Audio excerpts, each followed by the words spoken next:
आज हम एक ऐसी रेसिपी बना रहे हैं जो कि बहुत ही टेस्टी होने के साथ साथ काफ़ी हेल्दी भी है। और इस रेसिपी का नाम है चटपटा ओट्स आलू नान। तो इसको बनाने के लिए सबसे पहले आपको लेने हैं 3 से 4 उबले हुए आलू। मैंने 4 बड़ी साइज के आलूओं का इस्तेमाल किया हुआ है और इन आलूओं को पहले हम अच्छे से ग्रेट करेंगे। आलू को ग्रेट करने का फायदा ये है कि आलू के इसमें कोई भी बड़े बड़े टुकड़े नहीं रह जाएंगे। इस रेसिपी को आप ध्यान से जरूर देखना क्योंकि ये एक ऐसी रेसिपी है जो कि बच्चों से लेकर बड़ों तक हर किसी को बहुत ही पसंद आएगी और ये खाने में टेस्टी होने के साथ साथ काफी हेल्दी भी है। चलिए, मैंने सभी चारों आलूओं को ग्रेट कर लिया है। तो अब हमें चाहिए 1 कप ओट्स। तो इन ओट्स को मैंने एक मिक्सर जार में ट्रांसफर किया हुआ है और अब हम इसको ग्राइंड करके इसका पाउडर बनाएंगे। जैसे कि आप देख पा रहे हो कि ये जो ओट्स का पाउडर है ये रेडी हो चुका है। तो अब इस ओट्स के पाउडर को हम इस मिक्सिंग बोल में ट्रांसफर करेंगे। अब इसी के साथ हमें डालना है स्वाद अनुसार नमक। तो मैंने 1 चम्मच नमक का इस्तेमाल किया हुआ है। आप अपने टेस्ट के अकॉर्डिंग नमक की मात्रा कम या ज्यादा कर सकते हो। फिर मसालों में हमें इसमें डालना है 1/4 छोटी चम्मच टर्मरिक यानी कि हल्दी, 1 बड़ी चम्मच लाल मिर्च पाउडर। आपको उसको कितना तीखा बनाना है उस अनुसार आप इसमें लाल मिर्च पाउडर की मात्रा कम या ज्यादा कर सकते हो। अब इसमें जाएगा आधा बड़ी चम्मच धनिया पाउडर यानी कि कोरिएंडर पाउडर।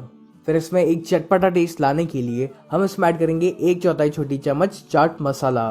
चाट मसाला की जगह पर आप आमचूर पाउडर का भी इस्तेमाल करोगे तो भी चलेगा। अब सब्जियों में मैं ऐड कर रहा हूँ एक बारीक कट किया अनियन यानी कि प्याज। आप चाहो तो इसके साथ शिमला मिर्च, गाजर या फिर मकाई के दानों का भी इस्तेमाल कर सकते हो। फिर इसमें जाएगा 2 से 3 बारीक कट की ग्रीन चिलीज यानी कि हरे मिर्च। यदि आप ये नाश्ता अपने बच्चों के लिए बना रहे हो तो फिर हरे मिर्च की मात्रा कम रखें या फिर अगर आप इसे नहीं डालोगे तो भी चलेगा।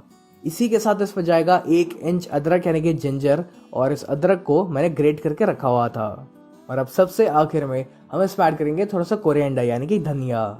और बस इन सभी चीज़ों को हमें एक बार अच्छे से मिक्स करना है और इसका हमें एक डो जैसा रेडी करना है। ये जो नाश्ता हम बना रहे हैं ये बनाने में जितना आसान है उससे कई ज़्यादा ये खाने में टेस्टी लगता है। और मुझे यकीन है कि इस वीडियो को पूरा देखने के बाद जब आप इस नाश्ते को घर पर बनाओगे तो आपको ये बहुत ही पसंद आएगा। चलिए, हमारा ये जो स्टफिंग है ये रेडी हो चुका है। तो अब आप हाथों में थोड़ा सा तेल अप्लाई कर लीजिए ताकि ये जो स्टफिंग है ये हाथों में चिपके नहीं।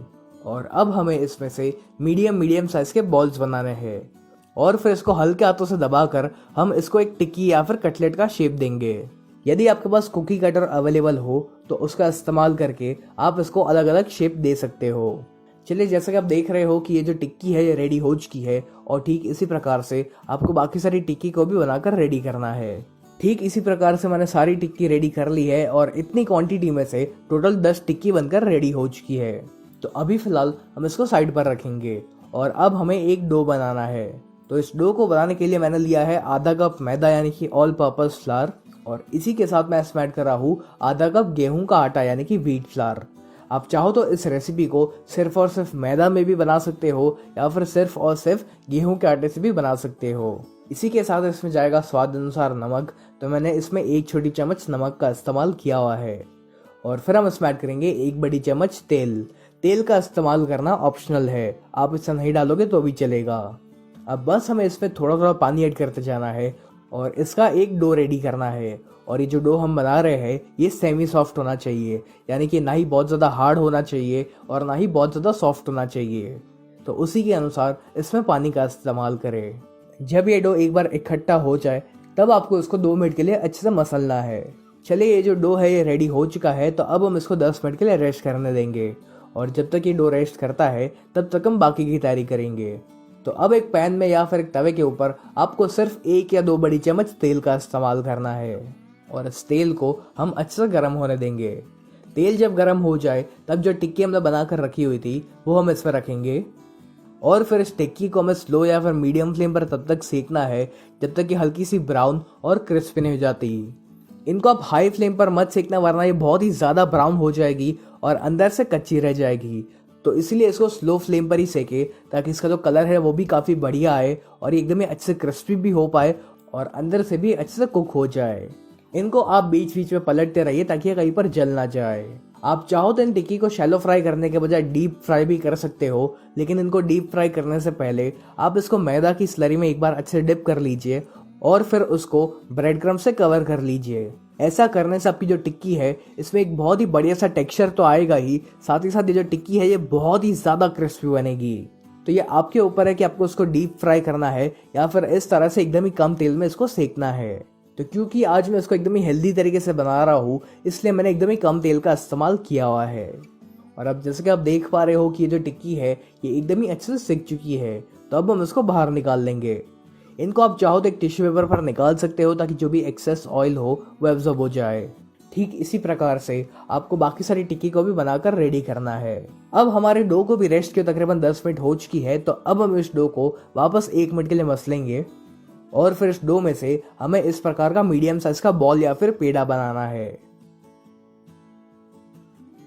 फिर हम इसको चकले के ऊपर या फिर एक किसी भी फ्लैट सरफेस के ऊपर रख कर इसको हम बेलेंगे।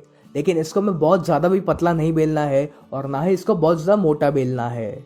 चलिए इस लोई को मैंने अच्छे से बेल लिया है और इसको हमें इस प्रकार से लंबा बेलना है। ठीक इसी प्रकार से आपको बाकी सारी रोटी को भी बेल कर रेडी करना है। और अब हम इन रोटियों को सेकेंगे। अब एक तवा या फिर पैन को आप अच्छे से गर्म कर लीजिए और जब ये गर्म हो जाए तब हम इन रोटियों को इसमें सेकेंगे। और इन रोटी को हमें हाई फ्लेम पर ही सेकना है और इन रोटियों को हम मुश्किल से 20 या 30 सेकंड तक ही सेकेंगे। यदि आप इनको स्लो फ्लेम पर सेकने जाओगे और इसको दबा दबा कर सेकने जाओगे तो ये जो रोटी है ये बहुत ही ज़्यादा कड़क हो जाएगी और क्रिस्पी हो जाएगी। लेकिन हमें इस रेसिपी में इन रोटियों को एकदम ही सॉफ्ट रखना है, इसलिए आप इसको हाई फ्लेम पर ही सेकें। थोड़ी देर बाद आप इसको पलट लीजिए और इसकी एक साइड पर आपको तेल अप्लाई करना है।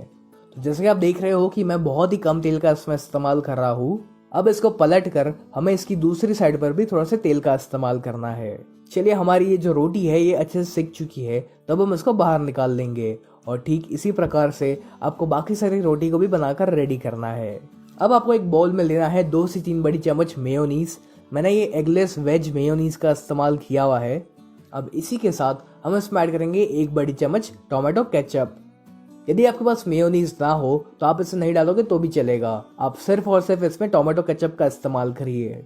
अब बस इन दोनों को हम एक बार अच्छे से मिक्स करेंगे और फिर इसमें थोड़ा सा तीखापन लाने के लिए मैं इसमें ऐड कर रहा हूँ थोड़ी सी चिली फ्लेक्स। ये जो चिली फ्लेक्स है इनको डालना ऑप्शनल है, आप इसे नहीं डालोगे तो भी चलेगा। और यदि आपको घर पर चिली फ्लेक्स बनानी हो तो आप थोड़ी सी सूखी लाल मिर्च लीजिए और उसको मिक्सी में एक बार चला लीजिए और आपकी जो चिली फ्लेक्स है वो रेडी हो जाएगी। अभी जो मेयोनीज हमने रेडी किया हुआ है इसको हम इस रोटी के ऊपर हर तरफ इवनली स्प्रेड करेंगे।